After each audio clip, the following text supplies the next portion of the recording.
ஆசீர்வதிக்கப்பட்ட இந்த முதலாம் நாள் கன்வென்ஷனுக்காய் கர்த்தருக்கு ஸ்தோத்திரம். அன்மையான அன்பு தகப்பனுக்காய் கர்த்தருக்கு ஸ்தோத்திரம். உங்களை குறித்து ஜெபிக்கும் போது ஆண்டவர் சொன்னார், கோலியாத்தை வீழ்த்துகிற தாவீது என்று சொல்லி அனுப்பினார். ஆமென் சொல்லுங்க. நல்லா கவனிங்க, நல்லா கவனிக்கணும். இப்படிப்பட்ட தகப்பன்மார்களை கர்த்தர் நம்முடைய சபைக்கு நம்மை உற்சாகப்படுத்த ஆண்டவர் தந்திருக்க வேதம் சொல்லுகிறது. தாவீது சவுல் கிட்ட சொல்லுகிறான், ஒரு விஷயம், என் தகப்பனின் ஆடுகளை நான் மேய்த்து கொண்டிருக்கும் பொழுது சிங்கமும் கரடியும் வந்து என் தகப்பனுடைய ஆடுகளை கொண்டு போனது. இப்ப ஆடுகள் யாரு? கம்பு இருக்கானே, கம்பு. கோழியாத்த கொள்ள கல்லு வேணும், கம்பு வேணும். இங்க அந்த இருக்கு, பெறாட்டி எடுத்துங்க. இப்ப என்ன? ஆமா, ஆடுகள்னா யாரு? நாம். தாவீது சொல்லுகிறான், என் தகப்பன் ஈசா எனக்கு தந்த ஆடுகளை நான் மேய்த்து கொண்டு இருக்கும் பொழுது சிங்கம், சிங்கம், பொல்லாத வலு சர்ப்பம், கரடி, என்ன பீறுகிறாவி, இவைகள் வந்து கொண்டு போனது. தாவீது சொல்லுகிறார், நான் சிங்கத்தின் வாய்க்கும் கரடி வாய்க்கும் என் ஆடுகளை தப்புவித்தேன். உடனே சிங்கமும் கரடியும் என் மேல் பாய்ந்தது, நான் அதை கொன்று போட்டேன். அப்போ இந்த சபை ஊழியம், இந்த மெய்ப்பனுடைய ஊழியம் என்பது 5 வகையான ஊழியம் அழைப்பு இருக்குது. அப்போஸ்தலர்கள், தீர்க்கதரிசிகள், சுவிசேஷகர்கள், மெய்ப்பர்கள். ஒன்றும் தெரியாதா? நம்ம காணவர் கல்யாண வீட்டை குறித்து தியானிப்போமா? தண்ணி எப்படி ரசமா மாறிச்சுன்னு ஆட்களை பாரு. 5 வகை. நான் எங்க திருநெல்வேலி மக்கள் தான் உயிர் எடுக்காமன்னு பார்த்தா நீங்க ரொம்ப எடுக்கீங்க. சொல்லுங்க, எத்தனை வகையான ஊழிய அழைப்பு இருக்கு? ஒரு அம்மாட்ட கேட்டேன், எத்தனை வகையான ஊழியர் இருக்கு? அந்த பாட்டியம்மா சொல்லு, கழுத நிறைய ஊழிய அழைப்பு இருக்கு தம்பி, சொல்லுங்க. சிறுவர் ஊழியம், பெண்கள் ஊழியம், வாலிபர் ஊழியம், ஆண்கள் ஐக்கிய சங்கம், பெண்கள் ஐக்கிய சங்கம், வாலிப ஐக்கிய சங்கம், சண்டே கிளாஸ் ஊழியம், அதுக்கு அடுத்தது IMS ஊழியம், மிஷினரி ஊழியம் அப்படின்னாங்க. வசனம் தெரியல. அப்ப 5 வகையான ஊழிய அழைப்பு. எதுக்கு? சபையின் பக்தி விருத்திக்காக, சபையின் ஆறுதலுக்காக, பரிசுத்தவான்கள் பலப்பட 5 ஊழியம். சொல்லுங்க, அப்போஸ்தலர்கள், தீர்க்கதரிசிகள், சுவிசேஷகர்கள், மேய்ப்பர்கள், போதகர்கள். இந்த 5 ஊழியத்திலையும் கடினமான ஊழியம் என்ன கேட்டா, மேய்ப்பனுடைய ஊழியம் தான் ரொம்ப கடினம். என் கூட ஊழியத்தில் இருக்கிற என் தம்பிமார்களுக்கெல்லாம் கர்த்தர் கொடுத்திருக்கு மேய்ப்பனுடைய அழைப்பு. நான் ஆண்டவருக்கு ரொம்ப நன்றி செலுத்தவனே என்னை உயிரோட வச்சிருக்கிறதுக்கு இல்லை, எனக்கு நல்ல வேளை சபை ஊழியத்தை தரலன்னு நான் நன்றி சொல்லுவேன். யோசிச்சு பாருங்களேன், ஒருவேளை கர்த்தர் எனக்கு சபை ஊழியம் தந்திருந்தா ஜபிக்காதவங்க எல்லாத்தையும் இந்த ஃபேன்ல தொங்க விட்டுருப்பேன். உடனே என்ன ஆகும்? CSI திருச்சபையிலே விசுவாசிகள் தாமதமாக வந்ததால் தூக்களை தொங்க விட்ட பாதியார் அதிரடி கைது.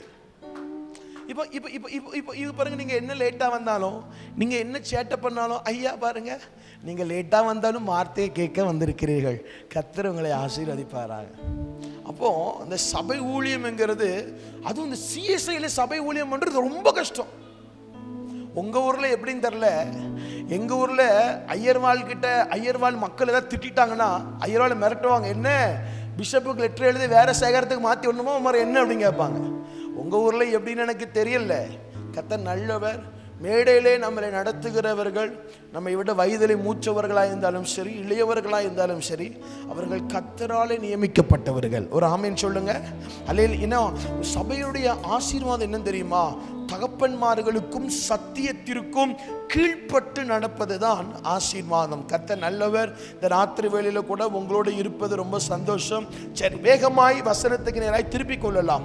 ஆமென், ஸ்தோத்திரம். ஆமோஸ் தீர்க்கதரிசியின் புஸ்தகம் 9வது அதிகாரம் 14வது வசனம். ஆமோஸ் தீர்க்கதரிசியின் புஸ்தகம் 9 வசனம் 14. ஏக்கா மைக்கில் வாசிக்கிறியாக்கா? அவங்களுக்கு மைக் கொடுக்கலாமா?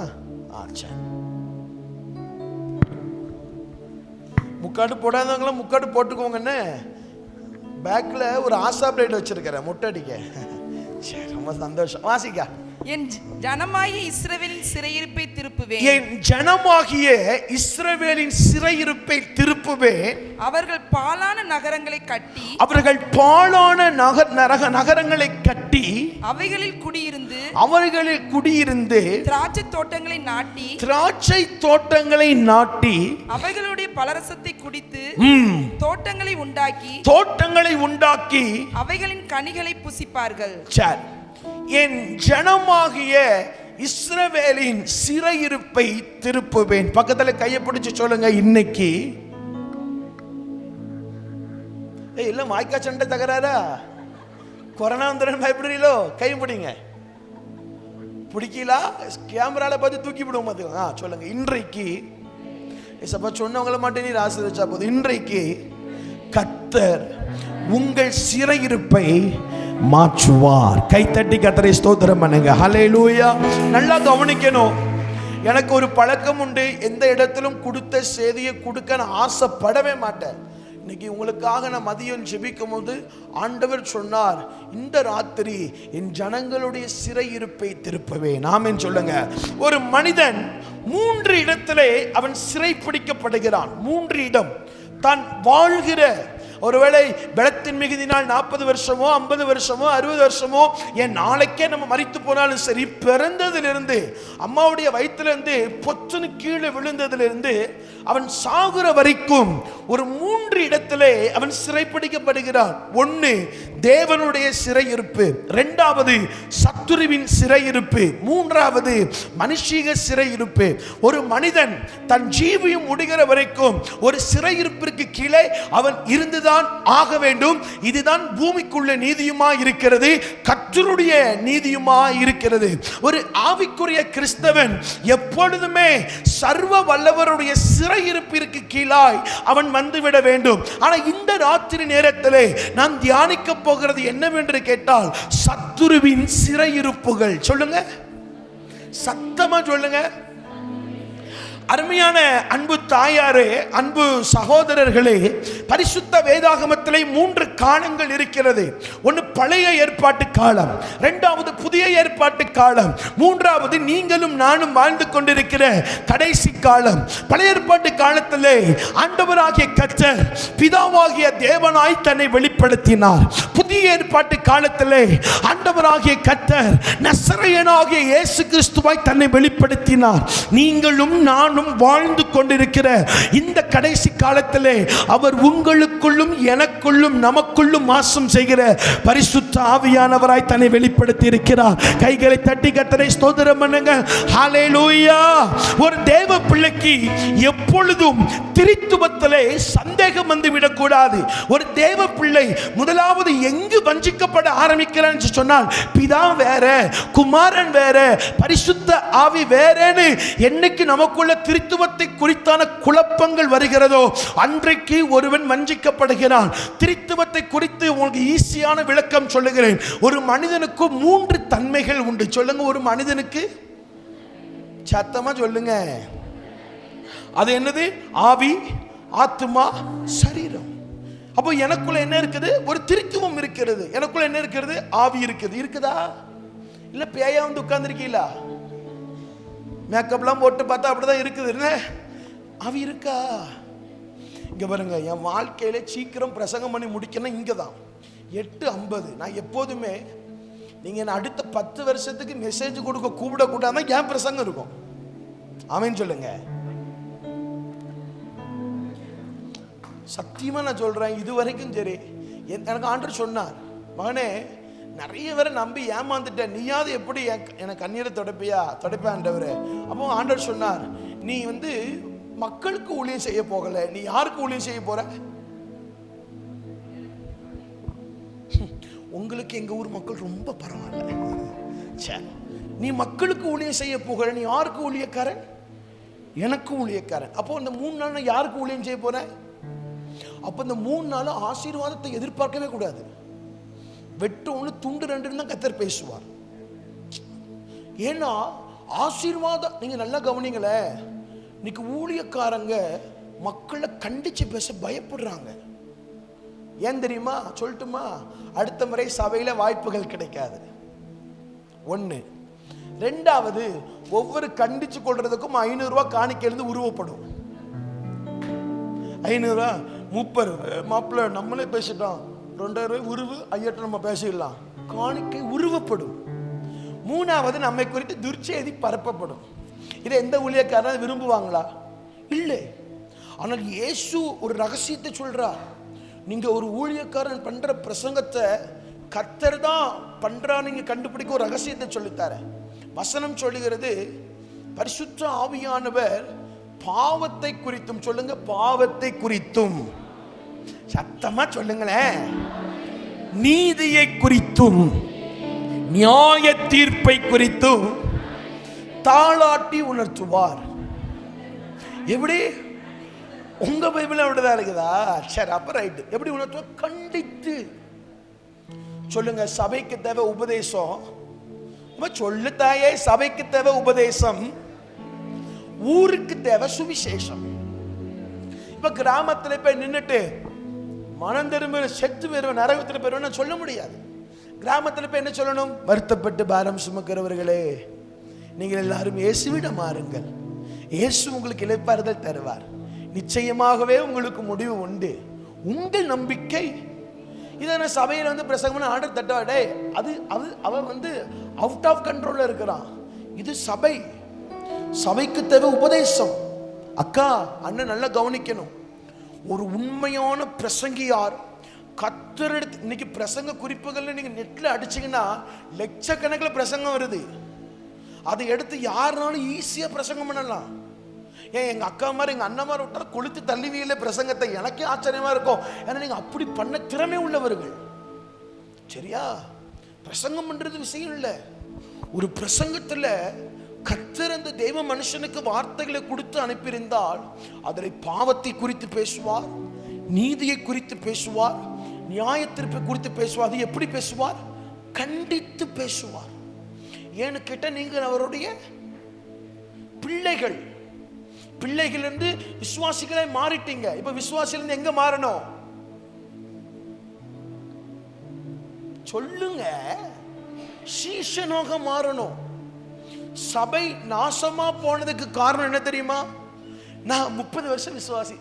சில சர்ச்சுக்கு போகும்போது இந்த பாஸ்டர்மார் கூட்டு வருவாங்க. பாஸ்டர், சபையுடைய மூப்பர் 30 வருஷம் விசுவாசி. எனக்கு அந்த பாஸ்டருடைய தலையிலேயே கொட்டணும் போல தோணும். 30 வருஷமா விசுவாசி. இது தவறு. விசுவாசியிலிருந்து நம்ம எங்கே மாறணும்? சீஷனாக மாறணும். சீஷத்துவத்திற்குள்ளே வர வேண்டும். அதான் இயேசு சொல்லுகிறார், யார் சிலுவையை சுமக்க. இன்னைக்கு யோசிச்சு பாருங்க, நமக்கு யாருக்காவது சிலுவையை சுமக்க பிடிக்குமா? நீ பாருங்க, நம்ம ஜெப குறிப்பு என்ன இருக்கு? ஆண்டவரே, எங்களுக்கு முன்பாக எப்படிப்பட்ட வாசலை திறந்து தாரும். சொல்லுங்க, திறந்த வாசல். ஆனா வசனம் சொல்லுகிறது, நரகத்திற்கு போகிற வாசல் தான் பரலோகத்திற்கு போகிற வாசல் இடுக்கமும் வழி நெருக்க. இந்த இடுக்கத்தையும் வழி நெருக்கத்தையும் யாரு விரும்புவா? சீஷன் விரும்புவான். நாம என்ன சொல்றோம்? ஆண்டவரே, பெரிய வாசல ஒரு நமக்குனே இந்த ஜனவரி 1 நிறைய பேர் வாக்குத்தத்தமே பேசுவான். அன்பு சகோதரி, இந்த வருஷத்துல உனக்கு கர்த்தர் பெரிய வாசல். கண்டிப்பா நாடகத்தை பார்த்தா பெரிய வாசல்ல இருந்து இருப்பார், சினிமா படம் பார்த்தா பெரிய வாசல்ல இருந்து இருப்பார். சோ பரலோகத்திற்கு போகிற சீஷர்கள் எப்படி தெரியுமா ஜெபிப்பார்கள்? ஆண்டவரே, எனக்கு இடுக்கமும் வழி நெருக்கமுமான வாசலை திறந்து தாரும் என்று கேட்பார்கள். இப்ப யாருமே ஆமென் சொல்ல மாட்டீங்க, எனக்கு நேத்தே தெரியும். சொல்லுங்க, நம்ம யாரும் அப்படி. ஆனா சீஷர்கள் இருக்கிறாங்க பாருங்க. ஆண்டவர் சொல்லுவாங்க, சிலுவையை சுமக்க கிருபை தாரும். அன்னைக்கு ஒரு இடத்துல சிலுவை குறித்து பிரசங்கம் பண்றேன்.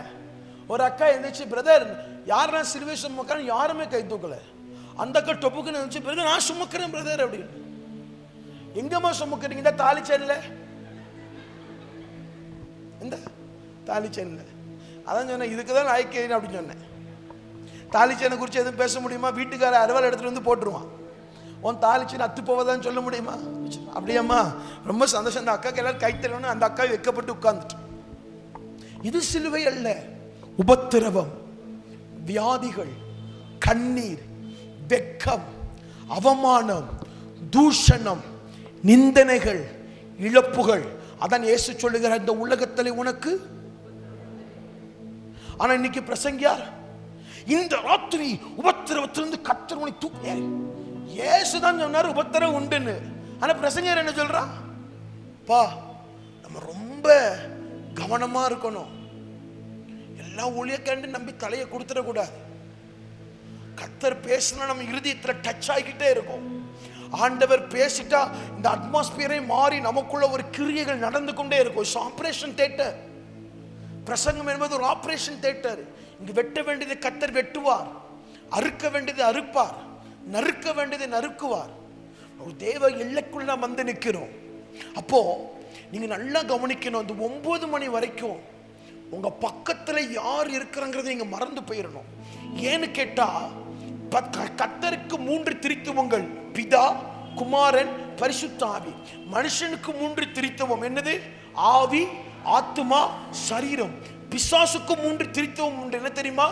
வலு சர்ப்பம், கள்ள தீர்க்கதரிசி, அந்தி கிறிஸ்து. சொல்லுங்க. பழைய ஏற்பாட்டு காலத்துல பிசாசு எப்படி இருந்தான்? சர்ப்பம். புதிய ஏற்பாட்டு காலத்துல பிசாசு எப்படி இருந்தான்? கள்ள தீர்க்கதரிசி. கடைசி காலத்துல பிசாசு எப்படி வந்து கொண்டிருக்கிறான்? Anti Christ. அப்போ பிசாசுடைய எண்ணங்கள் என்னன்னா, நாம் எப்படி தேவனுடைய மகிமையை விட்டு வெளியே வர வேண்டும் என்பதுதான் பிசாசுடைய எண்ணம். இன்னைக்கு நிறைய பேர் சொல்லுவாங்க, பிரதர் பிசாசுலாம் போட்டு கடிஞ்சு சோம்பிட்டு, ஏன் பிரதர் அது பெசாட்டி ஒரு லைன்ல போகுது, நம்ம பெசாட்டி ஒரு லைன்ல போவோம். அந்த அந்த வேலியில கிடக்கிற வாந்தான எடுத்து சட்டைகளை விட்ட கதை மாதிரி ஏன் பாஸ்டர் அப்படி சொல்லுவாங்க. இல்ல சிஸ்டர், இல்ல பிரதர், நம்மளால ஏன் இன்னைக்கு 1 மணி நேரம் கூட ஜெபிக்க முடியல அப்படின்னா, சத்துருவின் சிறையிருப்புக்குள்ள நம்ம வந்து விட்டோம். நம்மளால ஏன் அதிகாலை 5 மணிக்கு இந்த 40 நாள் பரிசுத்தவான்கள் நானும் ஏற்றுக்கொள்ள மாட்டேன், கர்த்தர் ஏற்றுக்கொள்ள மாட்டார். 40 நாட்கள் கரெக்டா 5 மணி சர்ச்சுக்கு வந்துருவாங்க. 40 நாட்கள் மல்லிகை பூ வைக்க மாட்டாங்க. 40 நாள் கறி மீன் கருவாடு திங்க மாட்டாங்க. இந்த 40 நாள் பரிசுத்தவானை கர்த்தரும் ஏற்றுக்கொள்ள மாட்டார், நானும் ஏற்றுக்கொள்ள மாட்டேன். அனுதினமும், சொல்லுங்க, அனுதினமும் சிலுவையை சுமக்க வேண்டும். சர்ச்சுக்கு வாரோம், காணிக்கை கொடுக்கிறோம், எல்லாம் பண்றோம். ஆனாலும் நம்மை மிஞ்சின காரியங்கள் ஏதோ நம்முடைய சரீரத்திலே நடந்து கொண்டிருக்கிறது.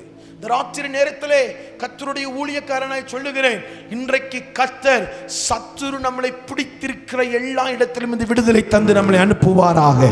அல்லேலூயா. எல்லாருக்கும் இல்லை.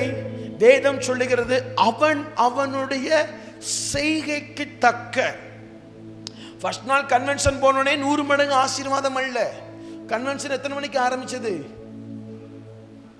இங்க எல்லாமே லேட் கம்மர்ஸா? சரி, ஐயா கிரந்தர் எத்தனை மணிக்கு ஆரம்பிச்சது? 7. நீ மட்டும் 7:30 வந்தாங்கட்ட அடி விழும். அவர் 7:30 தான் வர சொன்னார். வண்டி இருந்தா தான் நான் வர முடியும். அவர் வந்தார், வண்டியில் ஏறி உட்காந்துட்டேன். நான் 6:30 ரெடி ஆகிட்டேன். ஐயா சொன்னாங்க 7:30 வந்தா போதுமாக்கும் அப்படின்னா. நாளைக்கெல்லாம் 7 மணிக்கு வந்து 2 பாட்டு வாங்கிட்டு நான் மைக்க பிடிச்சி போடுவேன். டைம் காணாது. கவனமா கேளுங்க, கவனமா கேளுங்க. 7 மணிக்கு வந்து உண்மையாய் பாடி, உண்மையாய் ஆராதித்து, வசனத்தை கேட்டு, வசனத்தை எழுதி, முடிவு கண்ணீரோடு இருக்கிறவனுக்கு 100% ஆசீர்வாதம். பரலோகத்துடைய கணக்கே ஒருவனுக்கு 30, ஒருவனுக்கு 60, ஒருவனுக்கு 100. எல்லாரையும் கர்த்தர் ஆசீர்வதிக்கணும்னு அவருடைய புரோட்டோகால்ஸ்ல உள்ள அவருடைய நீதியுமே அது கிடையாது. அவனுடைய செய்கைக்கு தக்க பலன். பிரதர்கிட்ட கேட்டேன், எப்படி நம்ம சீசன் எல்லாம் லேட்டாக வருவாங்களே? அவர் சொல்லிட்டார், பிரதர் நிறைய பேர் அந்த மாதிரி பிஸ்னஸ் பண்ணுறாங்க வருவாங்கன்னு. அந்த லேடிஸ் சபை பக்தி விரித்து கொண்டானது. இங்க யோனாவிலும் பெரியவர் இருக்கிறார், இங்க தீர்க்கதரிசியிலும் பெரியவர் இருக்கிறார், இங்கு எல்லாரை விட பெரியவர் ஒருவர் அமர்ந்திருக்கிறார். ஆமே. அதான் நான் சொல்றேன், 9 மணி வரைக்கும் வேடிக்கை பார்க்காதீங்க. சரி, ஆண்டவர் சொல்றார், என் ஜனத்தின் இஸ்ரவேலின் சிறையிருப்பை திருப்புவேன். இன்னைக்கு நாம் தியானிக்க போகிற பிரசங்கத்தினுடைய தலைப்பு சத்துருவின் சிறையிருப்புகள். சொல்லுங்க. சரி, சத்துரு ஒரு தேவ பிள்ளையை முதலாவதாக எப்படி சிறைப்பிடித்து வைப்பான்? மத்தேயுக்கு எழுதின நற்செய்தி நூல் 17வது அதிகாரம் வசனம் 14 முதல் வாசிக்க கேட்கலாம். மத்தேயு 17:14 முதல். அவர்கள் ஜனங்களிடத்தில் வந்தபோது, அவர்கள் வாசிங்க. ஒரு மனுஷன் அவரிடத்தில் வந்து அவர் முன்பாக முழங்கால் படியிட்டு, ஆண்டவரே, என் மகனுக்கு இரங்கும், அவன் சந்திரரோகியாய் கொடிய வேதனைப்படுகிறான். அடிக்கடி தீயிலும் அடிக்கடி ஜலத்திலும் விழுகிறான். அவனை உம்முடைய சீஷரிடத்தில் கொண்டு வந்தேன், அவனை சொஸ்தமாக்க அவர்களால் கூடாமற் போயிட்டு என்றான். இயேசு பிரயுத்தரமாக, விசுவாசம் இல்லாத மாறுபாடுள்ள சந்ததியே, எதுவரைக்கும் நான் உங்களோட இருப்பேன்? எதுவரைக்கும் உங்களிடத்தில் பொறுமையாய் இருப்பேன்? அவனை என்னிடத்தில் கொண்டு வாருங்கள் என்றார். இயேசு பிசாசை அதட்டினார். உடனே அது அவனை விட்டு புறப்பட்டது. நன்றாய் கவனிக்க வேண்டும்.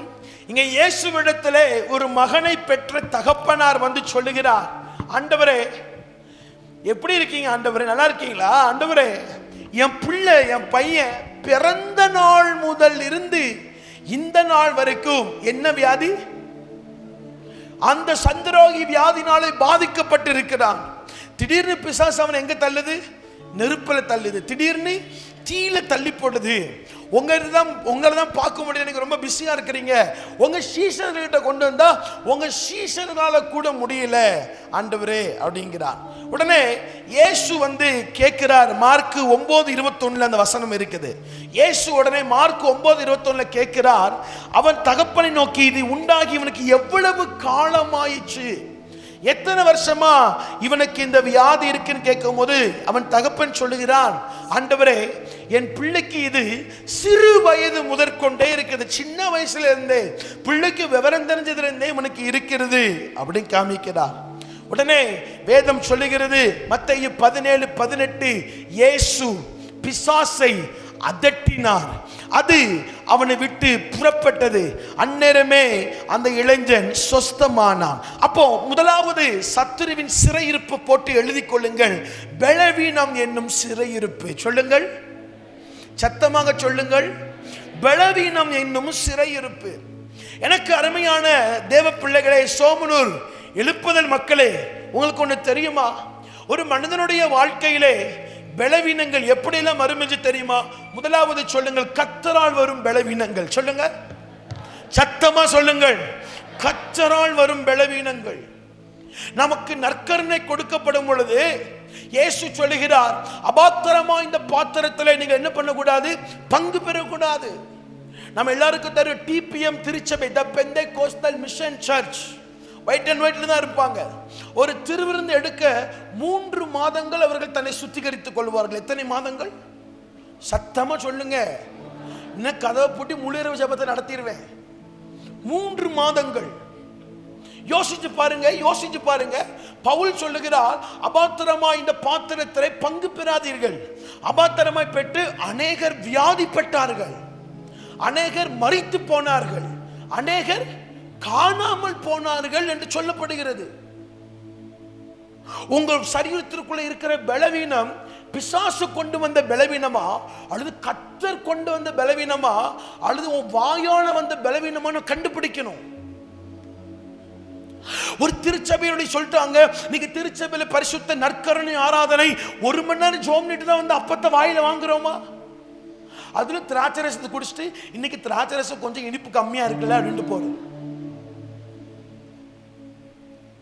பயத்தோடும் ஆமான ஒண்ணு தகுதி இருந்தா உள்ள வந்து எடுக்கணுமா? இல்ல எடுக்காம இருந்தா வியாதி வராது, படுக்கை வியாதி வராது, காணாமல் போக மாட்டோம், செத்தும் போக மாட்டோம்.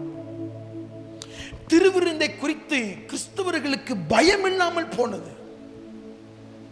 ஆனா திருச்சபையின்படி திருவிருந்து எப்படி தருமை எடுக்கணும்? தினந்தோறும் வீடுகள் தோறும் தினந்தோறும் என்ன பண்ணினார்கள்? அப்பம் பித்தார்கள். பைபிளுடைய நெறிமுறையின்படி தினந்தோறும் திருவிருந்து நம்ம எடுக்கணும். ஏன் இப்படி எடுக்க வைக்கல? தகப்பன்மார்கள் நிப்பாட்டிட்டாங்க அப்படின்னா, மாசத்துக்கு ஒரு முறை திருவிருந்து எடுக்கும் போதே இதுக்கு பயம் பக்தி இல்லாம தான் வருது. தினந்தோறும் எடுத்தா திருவிருந்திலே அசட்டையாய் நாம் பங்கு பெறும் பொழுது கர்த்தர் வியாதிகளை நமக்கு கொடுக்கிறார். உங்க சரீரத்தில் வந்திருக்கிற வியாதியை நீங்க தேவ சமூகத்தில் கொண்டு போனோம். மனிதனால் வரும் வியாதி, பிசாசினால் வரும் வியாதி, கர்த்தரால் வரும் வியாதி. வியாதிகள் 3 இடத்திலிருந்து புறப்பட்டு வரும். கர்த்தரிடத்திலிருந்து வியாதிகள் வந்திருந்தது சொன்னால் அர்ப்பணிக்கும் பொழுது அந்த வியாதிகள் நம்மை விட்டு விலகி போகும். ஆமென் சொல்லுங்க. 2வது, ஒரு மனிதனுடைய சடலத்திலே சரீரத்திலே வியாதிகள் வர காரணம் என்ன தெரியுமா? பிசாசு. இந்த மகனுக்கு சிறு வயது முதல் வாலிப நாட்கள் வரைக்கும் இந்த வியாதி இருக்குது. இந்த வியாதியை கொண்டு வந்தது யாரு? பிசாசு. இயேசு பிசாசை அதட்டினார். உடனே பிசாசு அவனை விட்டு விலகி போயிடுச்சு. உடனே அவன் சொஸ்தமாய் மாறி போனான். அக்கா, இரண்டாவது வியாதிகள் வருகிற இடம் பிசாசின் கரத்தில் இருந்து. ஒருவேளை உங்களுக்கு விரோதமாய் மந்திரம் பண்ணி இருக்கலாம், பில்லி சூனியங்கள் பண்ணி இருக்கலாம். நான் மந்திரத்தையும் பில்லி சூனியத்தையும் ஏற்றுக்கொள்ளவே மாட்டேன். ஏன்னா வேதம் சொல்லுகிறது, எனக்கு விரோதமாக உருவாக்கப்படுகிற எந்த ஆயுதமும் அப்படி வாய்க்குது அப்படின்னா என்ன அர்த்தம்? நான் அவுட் ஆஃப் கண்ட்ரோல்ல இருக்கிறேன்னு அர்த்தம். தேவனுடைய பிரசன்னத்தின் எல்லையை விட்டு வெளியே நிற்கிறேன்னு அர்த்தம். அதான் இயேசு சொல்லுகிறார், யாக்கோபுக்கு விரோதமாய் மந்திரம் இல்லை, இஸ்ரவேலுக்கு விரோதமாய். நான் கேட்கிறேன், யாக்கோபு இஸ்ரவேலும் வேற வேற ஆளா? இல்லை, யாக்கோபு தான் இஸ்ரவேல், இஸ்ரவேல் தான் யாக்கோபு. இன்னைக்கு ஏன் பாஸ்டர் எவனோ செவ்வாய்க்கிழமை மந்திரம் பண்ண கால் ஊறுது, வயிறு ஊறுது? ஏன் சத்துரு? உனக்கு மந்திரவாதம் பண்றது உண்மை. அது ஏன் உன் எல்லைக்குள்ள வருது தெரியுமா? நீ தேவனுடைய பிரசன்னத்தை விட்டு அப்பாறு இருக்கிறாய். இன்னைக்கு நான் வாசித்து கொண்டிருக்கும் போது ஆண்டவர் ஒரு பிரசங்கத்தை தந்தார். எழுதி வச்சிருக்கிற இந்த பிரசங்கத்தை எங்க கொடுக்க போறேன்னு தெரியல. விலகி என்ற ஒரு பிரசங்கத்தை தந்தார். வேதம் சொல்லுகிறது, கர்த்தருடைய சன்னதியை விட்டு ஆதாமும் ஏவாளும் என்ன பண்ணார்கள்? விலகினார்கள். யோனா கர்த்தருடைய சன்னதியை விட்டு விலகி. ஒரு தேவ மனிதன் தேவ பிரசன்னத்தை விட்டு விலகும் பொழுது பெரிய பாதிப்பு ஏற்படுகிறது. இரண்டாவது பிசாசினால் வந்த வியாதி. மூணாவது சொல்லுங்க, மனுஷனால் வந்த வியாதி. சொல்லுங்க. அப்படியே சிகரெட்டை புடிச்சு ரவுண்ட் புகையா விடுறது. நல்ல 7up ஜூஸ் புரோட்டாவை நல்லா தின்னுட்டு நல்ல ஒரு 7up குடிச்சு, அப்பாடா 3 மாசத்துல சுகர். இங்க வந்து உடனே ஜெபம், சுகர் வியாதி கொண்டு வந்து ஆவியை வெளியே போய். ஆவி கிடையாது, உன் வாய். அது உன் வாய். சரீரம், வயிறு மாநகராட்சி குப்பை தொட்டி கிடையாது. உங்களுக்கு ஒன்று தெரியுமா? இந்த கேக் கிரீம் இருக்கு பாத்தீங்களா? கேக்கு பார்த்துருக்கீங்களா? உங்களுக்கு பேசவும் ஐயா அண்ணாச்சி கேக்கு பார்த்துருக்கீங்களா? நாளைக்கு என்னது கேட்கல பேச பார்த்துருக்கீங்களா? பார்த்துருக்கீங்களா? அந்த கேக்கு கிரீமை தொட்டுட்டு நீங்க கை கழுவி பாருங்க, மண்ணை போட்டு கையில தேய்ச்சி விட்டாலும் போகும்.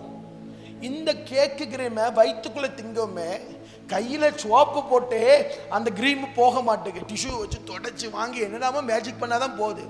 வயிற்றுக்குள்ள திங்குறோமே, அந்த கிரீம் எப்படி குடல்ல ஒட்டி இருக்கும், அதான் கேன்சர் வருது. இப்படி தின்னுட்டு கேன்சர் வந்தோடனே, ஓஹா பொல்லாத ஆவியே, கேன்சர் நின்னுட்டு வெளியே போ அன்று சொல்ல போவாது. அது உன் வாயினால் வந்தது. அது சொல்ல மாட்டேன் தெரியும். சோத்தை பத்தி பேசினாலும் முறைக்கிங்க, வசனத்தை பேசினாலும் முறைக்கிங்க. அப்போ நல்ல கவனிக்கணும் சிஸ்டர். பலவீனங்கள் எப்படி வந்ததுன்னு கண்டறியணும். நைட்டு ஃபுல்லும் ஃபோனை பார்த்து, நைட்டு பகல்ல ஃபுல்லும் ஃபோனை பார்த்துட்டு, பாஸ்டர் ஒரு பொல்லாத ஆவி என் கண்கள் தூரத்து பார்வையை மங்களாக்கி கொண்டு பிச்சு விடுவேன். தூரத்து பார்வை பொல்லாத ஆவியை மங்களாக்குதான். கேரட் திங்கிறேன் பாஸ்டர், மீன் திங்கிறேன் பாஸ்டர், கண்ணு தெளிவே ஆக மாட்டுக்கு. டாக்டர் ஏதோ பிற விளையாடுது. பிற கிடையாது, அது நீ பார்க்குற போனோட எஃபெக்டிவ். ரொம்ப நம்ம கவனிங்க. ஒரு மைதா சரீரத்துக்குள்ள போய் செரிமானமாக 4 நாள் ஆகுமா, குடலோட ஒட்டிக்கிடுமா. நீங்க இந்த மைதாவை பேசுற மாஸ்டர் பார்த்திருக்கீங்களா? டால்டா கீல்டா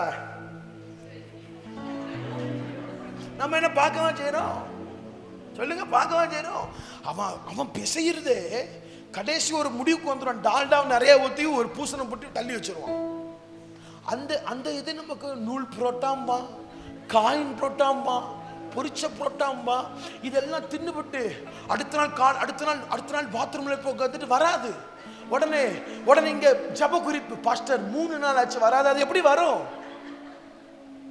உடனே வியாதி வந்துடும். நீங்க சிரிக்க கூட, சிந்திக்கணும். நம்முடைய சரீரத்துல வந்த அநேக வியாதிகளுக்கு காரணம் நம்முடைய வாய் மாத்திரமே. கிறிஸ்தவர்கள் ரொம்ப, நீங்கள் உங்க சரீரத்தை பார்க்கும் என்ன சொல்ல தெரியுமா? I am church of God, நான் ஒரு தேவனுடைய ஆலயம். நீங்க இந்த சர்ச்சு பேரு மறந்துட்ட. என்ன சர்ச்சு பேரு? என்ன பேரு? உலகநாதர் ஆலயமா? கோல்டன் ஜூப்ளியா? சரி, கோல்டன் ஜூப்ளியை விட்டு நீங்க போன பிறகு கர்த்தர் எங்க அசைவிடுவாரோ? இல்ல. நீங்க எல்லாரும் வெளியே போன பிறகு கர்த்தர் எங்க வருவார்? உங்க வீட்டுக்கு வருவார், உங்க கூட வருவார். ஏன்னு கேட்டா அவர் சொல்றார், மனுஷன் கட்டின எந்த ஆலயத்திலும் நாசம் பண்ணுவதில்லை. ஐயா விடாது. அப்போ சர்ச்சில் ஆண்டவர் இருக்க மாட்டார், எங்க இருப்பார்? ஐயா கூட, ஐயா வீட்டுக்குள்ள போயிருவார். உங்க வீட்டுக்கு போகும்போது உங்க கூட வந்துடுவார். நீங்க உங்க சரீரத்தை பார்க்கும்போது சொல்லணும், தேவனுடைய ஆலயம். ஒருவன் தேவனுடைய ஆலயத்துக்கு எடுத்தால் தேவன் அவனை கெடுப்பார். நீங்க இது ஒரு சர்ச், இது உங்க சரீரத்தை ஒரு ஆலயமா பார்த்துட்டீங்கன்னா குளிக்காம சர்ச்சுக்கு வர மாட்டீங்க. கேட்ட ரொம்ப மழை பெஞ்சு குளிர்ந்துதா, மேலுக்கு மட்டும் ஊத்திட்டு வந்துட்டேன். சென்று இருக்கல பாஸ்டர், இது தேவனுடைய ஆலயம், சுத்தமா இருக்கணும். நீங்க உங்க சரீரத்தை தேவனுடைய, உங்க பாவத்தை, அந்தரங்க பாவத்தை ஜெயிக்க உங்களுக்கு ஒரு ஐடியா சொல்லி தரேன். இதை நீங்க தேவனுடைய ஆலயமா பார்த்துட்டீங்கன்னா உங்க பார்வையில பயம் வந்துடும். 4 சுவருக்குள்ள நீங்க பண்ற அந்த அந்தரங்க பாவத்தை செய்ய மாட்டோம். ஏன்னு கேட்ட தேவன் எங்கே இருக்கிறார்? உள்ளே இருக்கிறார். கர்த்தர் உள்ளே இருக்கிறார்.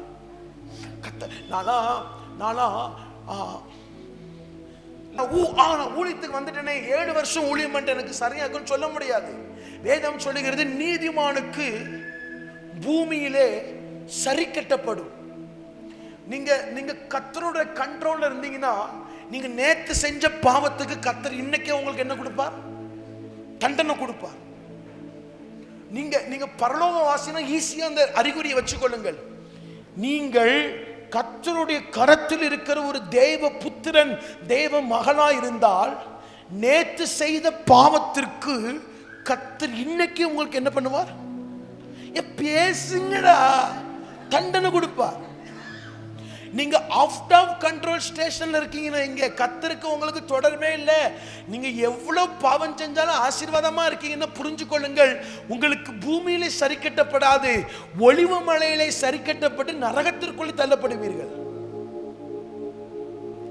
நீங்க தினமும் ஆண்டவருக்கு என்ன கேட்கணும்? இன்றைக்கு என்னை சரி கட்டும், நான் செய்த பாவத்திற்கு இன்றைய என்னை தண்டியும். இதுதான் இது. அந்த அதுக்கு நம்ம செஞ்ச பாவத்துக்கு தண்டனை இல்ல. அவர் வேதம் சொல்கிறது, அவர் நம்ம எப்படி தண்டிப்பார்? மட்டாய் தண்டிப்பார். சொல்லுங்க எங்க. இப்படி கொட்டுறதுக்கு பிறகு கொட்டுதான், இப்படி கொட்டுறதுக்கு பிறகு கொட்டுதான். எந்த கொட்டு வலிக்கும்? ஃபர்ஸ்ட் ஒன்று கொட்டு, அது ஸ்கூல்ல டம்முன்னு வைப்பாங்க, அந்த கொட்டு வலிக்கும். இது நம்ம ஃப்ரெண்டை கொட்டணும்னா இப்படி வச்சுட்டு இப்படி, இந்த கொட்டு வலிக்காது. இதுதான் தண்டனையும். நீங்க ஆண்டவர்கிட்ட, அண்ணே இந்த ஜப குறிப்பை அக்கா, இந்த ஜப குறிப்பை தங்கச்சி, இந்த ஜப குறிப்பை தம்பி, இந்த ஜப குறிப்பை தினமும் மாத்துங்க. ஆண்டவரே, இன்றைக்கு நான் செய்கிற பாவங்களுக்கு தக்க தண்டனையை இன்றைக்கு எனக்கு என்ன பண்ணும்? தாரும். தினமும் சரி கட்டப்பட வேண்டும். ஒரு தேவ பிள்ளை தினந்தோறும் சரி கட்டப்பட வேண்டும். நீங்க பல பாவம் செய்றீங்க, நீங்க நாடகம் பார்க்குறீங்க, நீங்க விபச்சாரம் பண்றீங்க, வேசித்தனம் பண்றீங்க, அசுத்தம் பண்றீங்க, ஆபாசம் பார்க்குறீங்க, பல பாவத்தை செஞ்சுட்டு உங்களை கர்த்தர் தண்டிக்காம உங்க பிசினஸ், உங்க வியாபாரத்தை ஓஹோன்னு வாழ வைக்கிறாரு, உங்களை கெத்த வாழ வைக்கிறாருன்னா உனக்கு ஒளிவு மலையில வச்சு ஏதோ செய்ய போறாருன்னு அர்த்தம். ஆண்டவர்கிட்ட ஒரு தேவ பிள்ளை கேட்கணும், ஆண்டவரே, நீதிமானுக்கு பூமியிலே சரி கட்டப்படுமே, எனக்கு என்ன பண்ணும்? எனக்கு சரி கட்டும். இந்த உலகத்திலே நமக்குள்ளே பாவம் இல்லை என்று சொல்லுவோம் என்று சொன்னால், நம்மை நாமே பாருங்களேன், வஞ்சிக்கப்பட்ட வேணும் சொல்லுவோம், எனக்குள்ள பாவமே இல்லை அப்படிமா. எனக்குள்ள அது வஞ்சிக்கப்பட்டவன் சொல்லுவான். வஞ்சிக்கப்பட்ட ஒரு அக்கா சொல்லும், I am perfect, I am perfect, நான் பாவமே செய்ய மாட்டேன். இப்ப கண்ணை மூடினாலும் அங்க ஆபிரகாம் மடியில போய் கண்ணை திறப்பேன். ஆபிரகாம் மடியில கண்ணை திறக்கலாம், பரலோகத்துக்கு போகணும். ஆபிரகாம் மடியில அந்த ஏழை உட்கார்ந்து இருக்கிற எந்த இடம்? பாரடைஸ், பரதேசி. பரலோகத்தில் இருக்கிற நபர்கள் எத்தனை பேர் தெரியுமா? கர்த்தர், கர்த்தருடைய தூதர்கள், எலியா, ஏனோக்கு, இந்த 2 நபர் தான் பரலோகத்தில் இருக்கிறார்கள். அப்போ செத்து போனவர்களும் எங்கே இருக்கிறார்கள்? பாரடைஸ், பரதேசியில் இருக்கிறார்கள். சொல்லுவான், நான் தூங்கிட்டு இருக்கும் தரிசனத்தில் பார்த்த பரலோகத்தில் மோசே இருந்தார். எனக்கு சந்தேகமா இருக்கும், மோசே எப்படி அதுக்குள்ள பரலோகத்துக்கு போனாரு அப்படின்னு. ஏன்னா வேதம் சொல்லுகிறது, இயேசு கிறிஸ்து மரித்து அவர் 3 நாளும் அவருடைய ஆவி எங்கே இருந்தது? நோவா காலத்திலே சிறைப்பட்டு போன ஆத்மாக்களுக்கு பரதேசில போய் என்ன பண்ணினார்? பிரசங்கித்தார். என்ன பண்ணினார்? சொல்லுங்க. பிரசங்கித்தார். கவனமா கேளுங்க அக்கா, கவனமா கேளுங்க அண்ணன். உங்க சரீரத்தில் இருக்கிற வியாதி எந்த வியாதி நீங்க கண்டுபிடிக்கணும். கர்த்தர் தந்த வியாதியா இருந்தா எந்த மாத்திரையை போட்டாலும் செட் ஆகாது. பிசாசு தந்த வியாதியா இருந்தா எந்த மாத்திரையை போட்டாலும் செட் ஆகாது. நீங்க மாம்சத்துல விஷத்தை விசேஷி சாராயத்தை குடிச்சு திங்க கூடாதுன்னா தின்னு கட்டி கொழுப்பு கட்டி தொங்குடுச்சுன்னா இதை வேணா அந்த மாத்திரை சரியாக்கவே தவிர விளைவுகளோட தான் இருக்கும். மாத்திரை பட கிட்னி பாதிக்கும். நான் அந்த ராத்திரி இப்படி சொல்லுகிறேன், ஒருவேளை பிசாசு உங்கள் சரீரத்திற்குள்ளே அந்த இளம் வாலிபனுக்குள் இருந்ததை போல உங்களுக்குள்ள வியாதியை வைத்திருந்தால் இன்றைக்கு கர்த்தர் பிசாசை அதட்டுவார். அந்த வியாதி உங்களை விட்டு விலகி போகும். கை தட்டி கர்த்தரை ஸ்தோத்திரம் பண்ணலாம். ஹல்லேலூயா. நல்ல கை தட்டி கொஞ்சம் வாயை திறங்க. இயேசுவின் நாமத்திலே சொல்லுங்க, எனக்குள்ளே இருக்கிற பலவீனத்தின் ஆவிகள் இப்பொழுதே துரத்தப்படுவதாக சொல்லுங்க, இயேசுவின் நாமத்தில். ஹல்லேலூயா. சரி, இரண்டாவது, சத்துரு ஒரு தேவ பிள்ளையை எப்படி சிறைப்பிடிப்பான்? முதலாவது சொன்னேன், பலவீனம் என்கிற சிறையிருப்பு. இரண்டாவது ஒரு சிறையிருப்பை குறித்து தியானிக்கலாம். கலாத்தியருக்கு எழுதின நிருபம் 5வது அதிகாரம் 1வது வசனம். கலாத்தியர் 5:1. மைக்கில் வாசிப்போமா? ஆனபடியினாலே நீங்கள் மறுபடியும் அடிமைத்தனத்தின் நுகத்துக்குட்படாமல் உட்படாமல் கிறிஸ்து நமக்கு உண்டாக்கின சுயாதீன நிலைமையிலே நிலை கொண்டிருங்கள். இரண்டாவது சொல்லுங்கள், அடிமைத்தனம் என்பது ஒரு சிறை. சொல்லுங்க, மெதுவா சொல்லுங்க, அந்த கம்பி கீழே விழுந்துரும். அடுத்த பிரச்சனை கோடிக்கணக்கில் எல்சிபில் இருந்து எடுக்கணும். சொல்லுங்க, அடிமைத்தனம் என்னும் ஒரு சிறை. சொல்லுங்க, நம்மை அறியாமலே நாம் ஒரு சில பாவங்களுக்கு அடிமையாகி விடுவோம். எக்ஸாம்பிள், நான் ஒரு நாள் நாகர்கோவில் ஊழியத்திற்கு கார்ல வேகமா போயிட்டு இருக்கிறேன். இப்போ அந்த சர்ச் ரொம்ப பெருசு, அதோடைய கார் பார்க்கிங் நம்மளுடைய இந்த மீட்டிங் ஹால் மாதிரி இருக்கும். ஒரு 3000 above பீப்புள்ஸ் வருவாங்க. இப்போ அந்த சீனியர் பாஸ்டர் எனக்கு ஃபோன் அடிக்கிறாங்க, பாஸ்டர் வேற ஆர் யூ நோ, எங்க வந்துட்டு இருக்கிறீங்க, எவ்வளவு நேரத்தில் வருவீங்க? நான் இவர் வேற எதுக்கோ கேட்குறான்னு பயந்து, பாஸ்டர் இன்னும் 10 நிமிஷத்தில் வந்துடுன்னு ஃபோன் கட் பண்ணேன். ஆனால் எனக்கு கூகுள் மேப் கேட்க நான் போகிறதுக்கு இன்னும் 20 நிமிஷம் ஆகும். எவ்வளோ நிமிஷம் ஆகும்? இப்போ நான் கார் ஓட்டிட்டு போகிறேன், எனக்கு சிந்தனையே இல்லாமல் என் காரில் பாட்டு ஓடுறது போயிட்டு இருக்கிறேன். காருக்குள்ள ஒரு பெரிய ஒரு சத்தம், நீலாம் பிரசங்கம் பண்ணி என்ன பண்ண போற அப்படின்னு. என்னடா இது புது சத்தமா இருக்குன்னு யோசிச்சா ஆண்டவர் கேட்கிறேன், நீ போக எவ்வளவு நேரம் ஆகும்? ஆண்டவரே, அப்போ 20 நிமிஷம் இருந்தது, இப்போ 18 நிமிஷம் ஆகும். நீ இந்த பாஸ்டர் கிட்ட என்ன சொன்ன?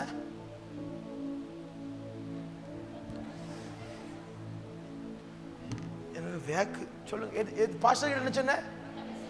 இப்போ இது பொய்யா பொய் இல்லையா?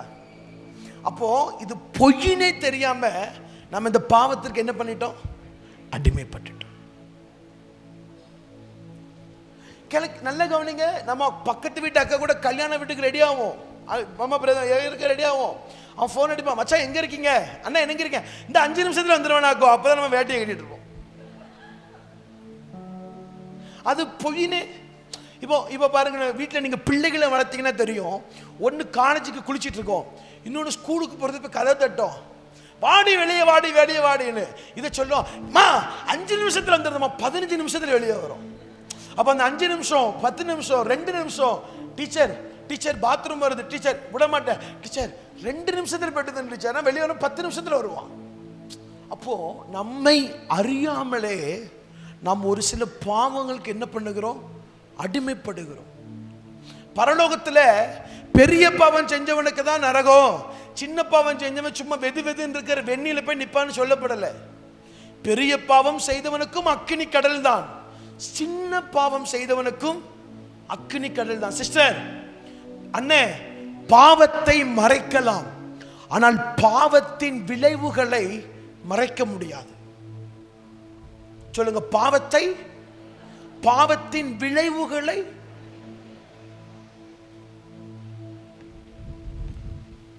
ஒரு எதெல்லாம் சிறை, நான் ஈஸியா சொல்லி முடிக்கிறேன். அடுத்த ஹெட்லைன் போல சொல்லுங்க. உறவுகள் ஒரு சிறை. சொல்லுங்க, சத்தமா சொல்லுங்க. உறவுகள் ஒரு சிறை. வேதம் சொல்லுகிறது, என் நாமத்து நிமித்தம் தகப்பனையாவது தாயாவது சகோதரனையாவது மனைவியாவது பிள்ளையாவது ஒருவன் என்னிலும் அதிகமாய் நேசித்தால் அவன் எனக்கு. எங்க கை வைக்கிறார் பாத்தீங்களா? என்னை விட பொண்டாட்டி அதிகமா நேசித்தாலும் சரி, என்னை விட இல்ல, இயேசுவை விட பிள்ளை அதிகமா நேசித்தாலும் சரி, இயேசுவை விட வியாபாரத்தை அதிகமா நேசித்தாலும் சரி, இயேசுவை விட சபை அதிகமா நேசித்தாலும் சரி, இயேசு சொல்லுகிறார், இவனுக்கும் எனக்கும் சம்பந்தம் இல்லை, இவன் என்னுடைய பாத்திரவான் அல்ல. உறவுகள் கிட்ட நம்ம ரொம்ப ஜாக்கிரதையாக இருக்க வேண்டும். ஒரு சில நேரத்தில் இரத்தம் சம்பந்தப்பட்ட உறவுகளுக்கு நம்ம அடிமையாகி விடுவோம். நீங்க கர்த்தர்கிட்ட 1 மணி நேரம் பேசாம உங்க உறவுகளுக்கிட்ட 1.25 மணி நேரம் பேசுனீங்கன்னா உங்க உறவுகளுக்கு நீங்கள் அடிமைப்பட்டு விட்டீர்கள் என்று அர்த்தம். கர்த்தருக்கு அடுத்துதான் மனைவி. ஆமென் சொல்லுங்க. கர்த்தருக்கு அடுத்துதான் கணவன். கர்த்தருக்கு அடுத்துதான் பெத்து போட்டது 4 இருந்தாலும் சரி 5 இருந்தாலும் சரி, கர்த்தருக்கு அடுத்ததுதான். நீங்கள் கர்த்தரை நேசிப்பதை விட்டுவிட்டு உங்கள் மகனை நேசித்தால் உங்கள் மகனை கர்த்தர் சத்துருவின் கையில ஒப்பு கொடுப்பார். அதுக்கடுத்து உங்க மகனுக்காகவே திருப்படி ஜெபம் பண்ண ஆரம்பிப்பீங்க. உறவுகளை குறித்து ரொம்ப ஜாக்கிரதையா இருக்க வேண்டும். இயேசு கிறிஸ்துவை பாருங்கள், ஊழியம் பண்ணுவதற்கு முன்பாக தகப்பனுக்கும் தாய்க்கும் கீழ்ப்பட்டிருந்தார். முதலாவது அற்புதத்திலே மரியாதை பார்த்து இயேசு சொல்லுகிறார், என்னங்கோ மரியாதை வேதாகமத்தில் பேசின கடைசி வார்த்தை என்ன தெரியுமா? அவர் சொல்லுகிறபடி செய்யுங்கள். அவ்வளவுதான் மேட்டர் முடிஞ்சது. அண்ணே, உறவுகள் கிட்ட நம்ம ரொம்ப ஜாக்கிரதையா இருக்கணும்.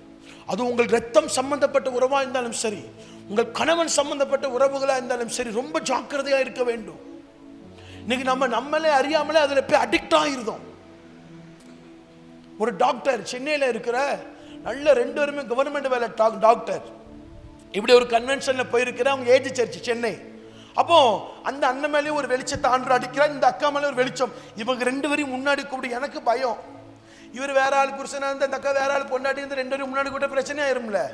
நான் ஆண்டவர்கிட்ட 2-3 முறை போராடுறேன், ஆண்டவரே 2 பேரும் கணவன் மனைவி முன்னாடி கூப்பிடுறான்னா. 2 பேரையும் கூப்பிட்டு ஆண்டவர் சொன்னார், உனக்கு அடுத்த வருஷம் நவம்பர் 15 உனக்கு ஒரு ஆண் குழந்தை தருவேன் கத்த சொன்னா. 2 பேரும் அவுட்டு, சேர்லாம் உடஞ்சி கீழே உருண்டுட்டாங்க. அடுத்த வருஷம் நவம்பர் 15 ஒரு ஆண் குழந்தை பெற்றெடுக்கிறாரு. பெற்றெடுத்து 1 வருஷம் ஆண்டவர்களுக்கு டைம் கொடுக்கிறார். இந்த 1 வருஷத்துல நானும் சென்னைக்கு மீட்டிங் போய் நிற்கிறேன். மீட்டிங்லாம் நடக்குது. அந்த டாக்டர் எனக்கு கால் பண்றாங்க, பாஸ்டர் ப்ளீஸ் அர்ஜென்ட்டாக அப்போலோவுக்கு வாங்க அப்படின்னு. என்னன்னு கேட்டால், இன்னைக்கு பையனுக்கு ஃபர்ஸ்ட் பர்த்டே. பையனுக்கு என்ன சொல்றாங்க அப்படின்னா, டாக்டர் மூளையில காய்ச்சல் வந்துட்டு செத்து போயிருவான்னு சொல்றாங்க அப்படின்னு. நான் கதவை திறந்து ஐசியூக்குள்ள போகிறேன், பிள்ளை செத்து போறான். எப்படி இருக்கும்? நீங்க என்ன சொல்லுவீங்க? விளங்காதவன் வந்து காலை வச்சா உயிர் போயிட்டு உள்ள போகிறேன், அந்த பிள்ளை செத்து போகுது. நான் போறேன், கிங் கிங் கீ ஓன்னு அழுகுறாங்க.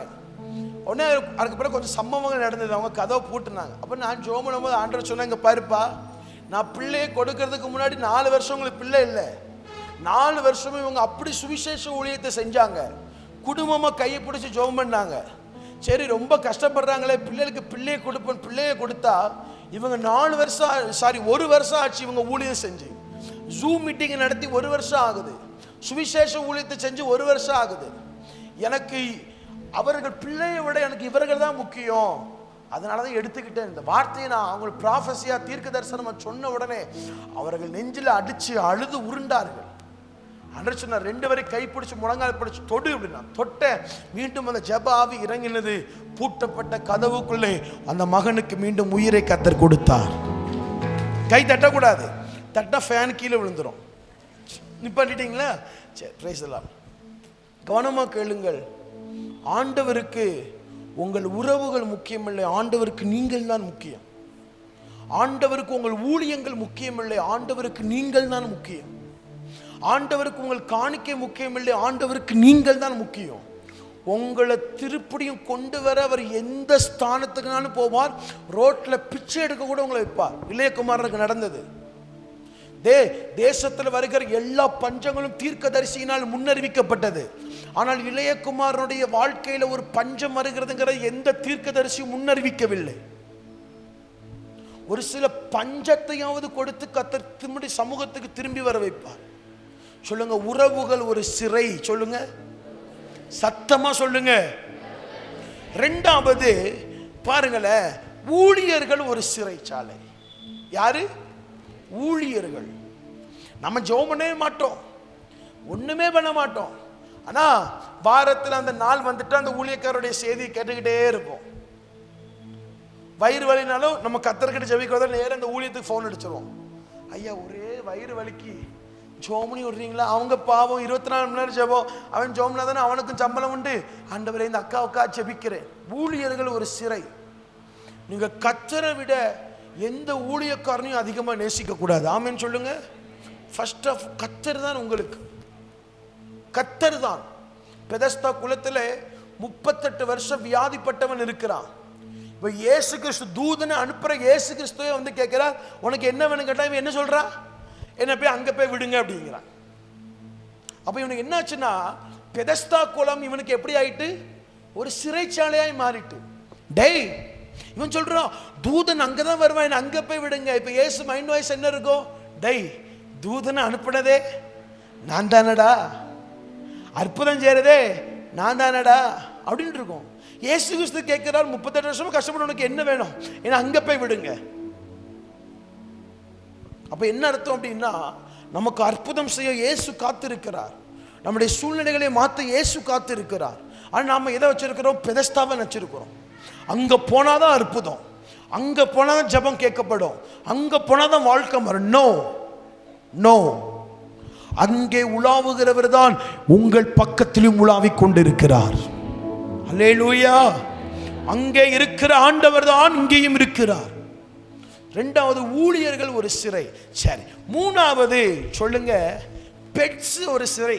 நீங்க வளர்க்கிற மீன், நீங்க வளர்க்கிற நாய், நீங்க வளர்க்கிற அந்த கிளி, புறா, பறவைகள் ஒரு சிறை. நாய் வளர்க்கிறவங்களை பாருங்க, நாயாவே மாறிடுவாங்க. வளர்க்கீங்களோ? அப்ப பேசுவோம். நாய் வளர்க்குறவங்களை பாருங்க, நாய் இந்த கையை எப்படி நக்கும், இப்படி சாப்பிடுவாங்க. ஆனா அதுக்கு முன்னாடி நாய் எங்க நக்கிச்சுன்னு அவங்களுக்கும் தெரியும். பெட்ஸ் ஒரு சிறை. நாய் வளர்க்குறவங்களை பாருங்க, பிள்ளை கூட அதிகமா பேச மாட்டாங்க, கத்தர் கூட அதிகமா பேச மாட்டாங்க. என்னம்மா டாமி இங்க வா, டாமி இங்க போ, பால் வேணுமா, சீக்கிரம் வா, அங்க போ. சர்ச்சில் இருந்தாலும் நாய் குடிச்சிருக்குமா பாலை? அதுக்கு ஆத்மா கிடையாது, செத்து போனா அது அப்படியே முடிஞ்சிடும். உனக்கும் ஆத்மா இருக்கு. யோசிச்சு பாருங்க, பெட்ஸ் முதற்கொண்டு ஒரு சிறைச்சாலையா. அதான் அடிமைத்தனம். அடிமைத்தனம். ஒரு சிலரை பாருங்க, நியூஸ் பேப்பருக்கு அடிக்டா இருப்பான். இது ஒரு சிறைச்சாலை. பைபிள்ல ஒரு அதிகாரத்தையும் வாசிக்க மாட்டான். அந்த பேய் காலையிலே வந்து உட்கார்ந்து இப்படி கண்ணாடி போட்டு, எஸ்தர் இது என்ன வார்த்தைன்னு பாரு, ஒன்னும் புரியல. சத்துரு வேதத்துல ஏதாவது புரியலன்னு சொல்லிருக்கிய நீ? இல்ல. எஸ்தர் யாரா இருந்தா மன்னிச்சுக்கோங்க, மன்னிச்சுக்கோங்க. தீர்க்க தரிசனமாயே வரும். என்ன நீ பைபிளை வாசிக்காம நீ பேப்பரை வாசம் உனக்குள்ள பேய் இருக்குன்னு அர்த்தம். என்ன இது மாற்றுக்கிறதே கிடையாது. ஒரு சிலரை பாருங்க, பைபிளையும் ஒரு சிறையா மாத்திருப்பாங்க. நீதிமொழிகள் 1-30, சங்கீதம் 23, சங்கீதம் 91. ஒரு அம்மானா சங்கீதம் 23, சங்கீதம் 23 கிழிச்சு பரிசுக்குள்ள வச்சிருக்கு. ஐயா, அதையும் தூக்கிட்டு போன நம்ம எப்பவுமே இதானே வாசிக்கிறோம். அந்த மாதிரி லேமினேஷன் பண்ணி அழகா வச்சிருக்கிறேன் பாருங்க. அண்ணே, அக்கா, நீங்க வேதத்தை விட நீங்கள் அதிகமா ஆசீர்வாத டிவியை பார்த்தாலும் சிறை, வேதத்தை விட தேவ சமூகத்தை விட ஏஞ்சல் டிவியை பார்த்தாலும் அது ஒரு சிறைச்சாலை தான். உங்களுக்கு கர்த்தர் உதவி பண்ண முடியாது. ஆண்டவருக்கு நீங்கள் நேரத்தை கொடுக்க கர்த்தர் விரும்புகிறார். ஆமென் சொல்லுங்க. கூட்டமாய் கோவிந்தா போடுவது எளிது, கூட்டமாய் அல்லேலூயா போடுறது எளிது. ஆனால் தனியாய் உங்கள் ஆவிக்குரிய பலன் என்பதை நீங்க எப்படி தெரியுமா கண்டுபிடிக்கலாம்? உங்களால் உங்கள் வீட்டில் தனியாக எவ்வளோ நேரம் ஜெபிக்க முடியுதோ அதுதான் உங்கள் ஸ்பிரிச்சுவல் ஸ்ட்ரென்த். ஒரு நிமிஷம் தான் ஜெபிக்க முடியும்னா ஆக்கம், ஒரு நிமிஷம் தான் பலன் உனக்கு இருக்கு. நீங்க நல்லா கவனிக்கணும். இயேசு சீக்கிரம் வரப்போகிறார். அவருடைய வருகைக்கு அடுத்த வரை எங்க அண்ணன் வாராருல, உங்களை எல்லாத்தையும் பாருங்க, நடுங்கோட்டுட்டு தான் போவாரு. விடமாட்டார. நீ வீட்டுக்குள்ள போனாலும் எப்போ வராரு தெரியலையே, எப்போ வராரு, கைகாலம் நடுங்கோட்டு தான் போவாரு. அதுக்கு தான் கடைசி அவரை போட்டு விட்டுருக்கு. கவனமா கேளுங்க, கவனமா கேளுங்க. இயேசுடைய வேகம் அதிவேகமா. என்னுடைய ஆவி எனக்கு அடிக்கடி சொல்ற வார்த்தை, இந்த வருஷத்திலே ரகசிய வருகை வந்தாலும் வந்துடும். எனக்கெல்லாம் 6 வருஷம்னா, இப்ப ஊழியது 7வது வருஷம், 6 வருஷமா எனக்கு நானே பரலோகத்துக்கு போகிற நிச்சயமே கிடையாது. அப்போ இந்த டியூக் எவ்வளவு மாறணும்னு ஆண்டவர் எதிர்பார்த்தா, இந்த வருஷத்துல தான் எனக்கு ஒரு நிச்சயத்தையே ஆண்டவர் தந்தார். மவனை இப்போ நீ கண்ணை மூடணும், அங்க கண்ணை திறப்ப அப்படின்னு நிச்சயத்தோடு ஓடுறேன். இப்போ மரித்து போனாலும் சரி, ஆண்டவருடைய சமூகத்தில் போய் நிற்பேன்னு எனக்கு தெரியும். நமக்கு நிச்சயம் இருக்குதா? சீக்கிரம் இயேசு வர போகிறா. அங்க போய் கோல்டன் ஜூப்ளி எல்லாம் வா அப்படிங்க வந்துட்டோம் ஆண்டவரே, எல்லாம் மொத்தமா உள்ள போய் விழுந்துரு, நீயே ஏதாவது போட்டு காமிச்சிருவேன். சரி ஆண்டவரே. சீக்கிரம் வரப்போகிறார். ஆமென் சொல்லுங்க. அப்போ 2வது சொல்லுங்க, அடிமைத்தனம் என்பது ஒரு சிறை. அது ஊழியர்களா இருக்கலாம், சபையா. ஒரு சிலரும் பாருங்க வீட்டில் ஜெபிக்கவே மாட்டாங்க, ஆனா பெண்கள் கூட்டம்னா ஒன்னா சேரி கட்டி வந்து உட்கார்ந்துருக்கும்.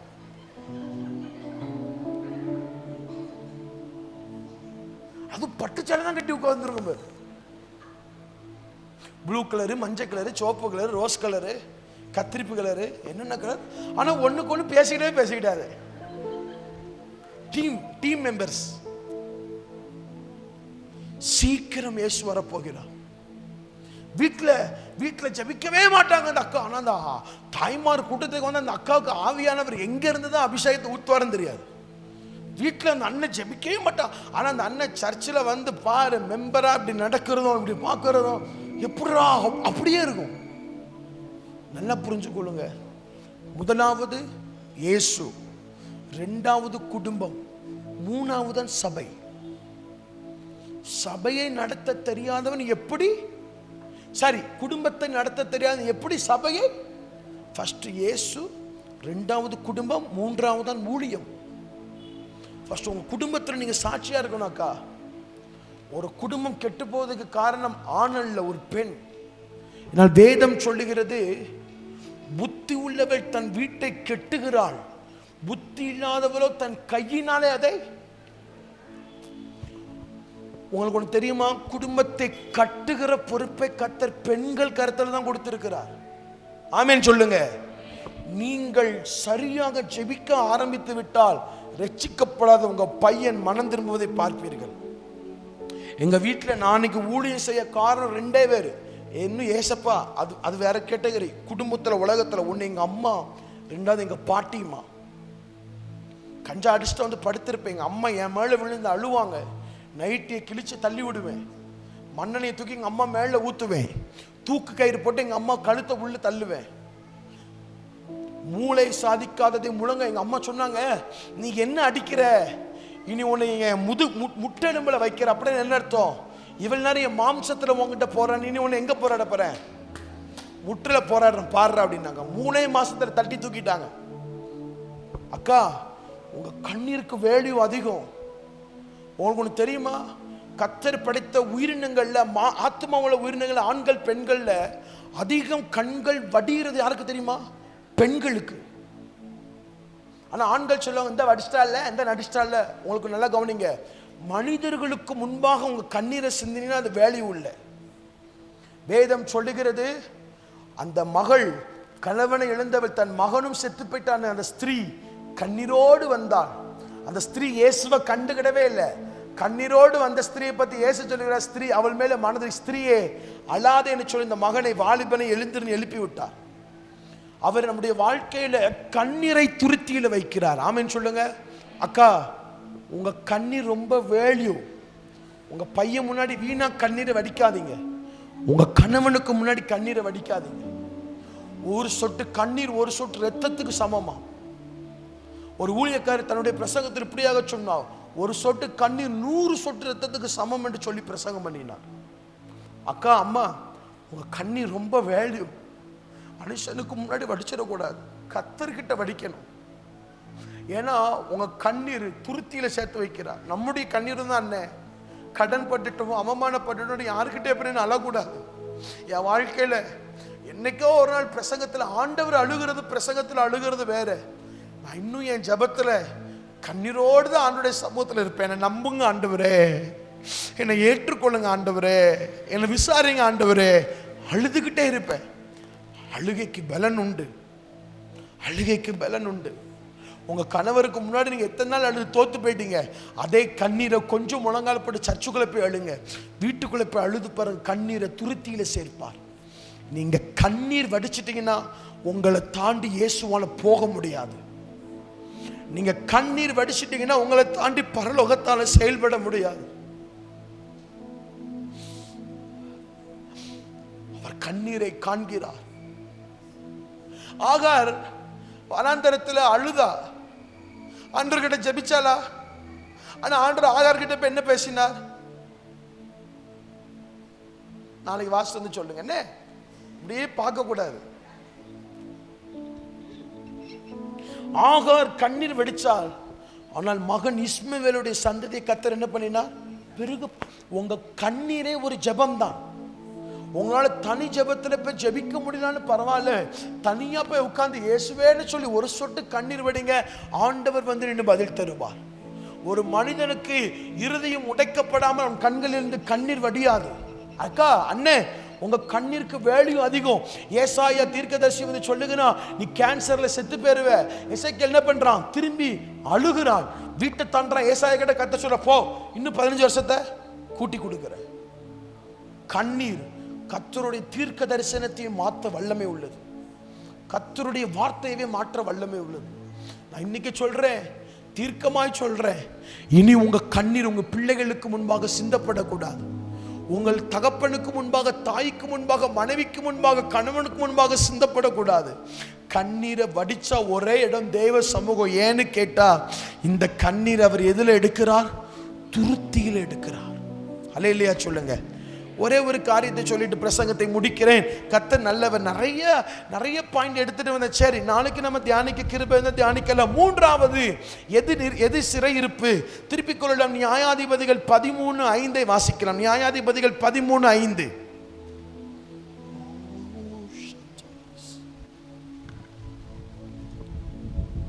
நீ கற்பம் தரித்து ஒரு குமாரனை பெறுவாய். நீ கற்பம் தரித்து ஒரு குமாரனை பெறுவாய். அவன் தலையின் மேல் சவரன் கத்தி படலாகாது. அந்த பிள்ளை பிறந்தது முதல், வாசிக்கா, அந்த பிள்ளை பிறந்தது முதல் தேவனுக்கென்று நசரேயனாய் இருப்பான். அவன் இஸ்ரவேலை பெலிஸ்தரின் கைக்கு நீங்களாக்கி. இப்போ இந்த இடத்துல யாரை குறித்து சொல்லப்படுகிறது? சிம்சோனை குறித்து சொல்லப்படுகிறது. சிம்சோனை குறித்து ஏசாயா சொல்கிறார், அவன் எப்படி இருப்பான்? நசரேய விரதத்தோடு இருப்பான். நீங்க மூணாவது எழுதி கொள்ளுங்க. அடுத்து சொல்றேன். மூணாவது எது தெரியுமா? சிறை இருப்பு. நிர்விசாரம் என்பது ஒரு சத்துருவின் சிறை இருப்பு. நம்ம பெரிய பெரிய காரியத்தில் ரொம்ப பெர்ஃபெக்டா இருப்போம், சின்ன சின்ன காரியத்தில் நிர்விசாரமா இருப்போம். நல்லா கவனிக்கணும்.